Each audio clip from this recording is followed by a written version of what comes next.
Good morning, students. Today we are going to read lesson number 9 of your Real English book, The Microbe. This is a poem written by Hilaire Belloc. So let us start the poem now.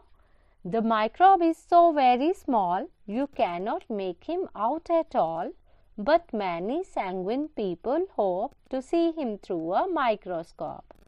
His jointed tongue that lies beneath 100 curious rows of teeth, his 7 tufted tails with lots of lovely pink and purple spots.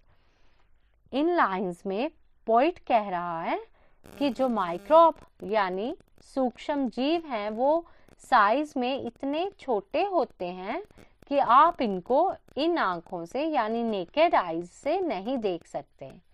But many sanguine people hope, लेकिन बहुत sanguine होता है आशावादी, optimistic.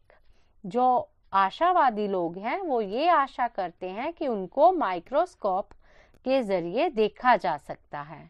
Microscope is an instrument by which small things can be seen in a big way. His jointed tongue that lies beneath 100 curious rows of teeth.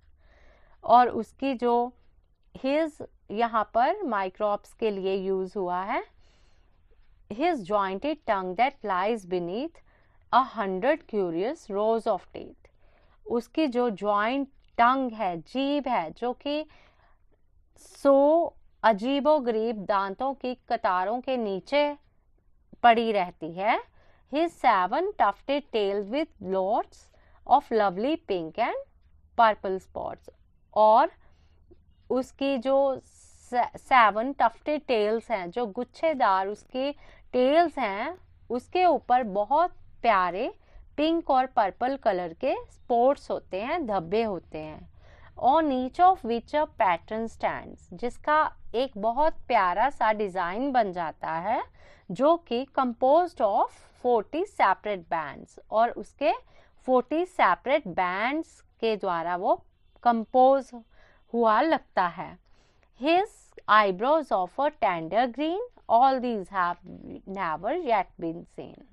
और उसकी जो eyebrows हैं वो लाइट ग्रीन कलर की होती हैं, जबकि ये सारी एक कल्पना है, एक इमेजिनेशन है.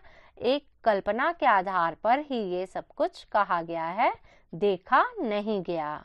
But scientist who ought to know assure us that they must be so. लेकिन साइंटिस्ट जो कहते हैं, इस बात का दावा करते हैं कि वो ऐसे ही दिखाई देते हैं.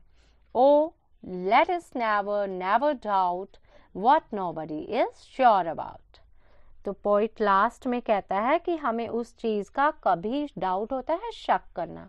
हमें उस चीज़ का कभी डाउट नहीं करना चाहिए जिसके बारे में हम श्योर नहीं हैं, यानी हमें उस चीज़ की गहराई तक जानने की कोशिश करनी चाहिए.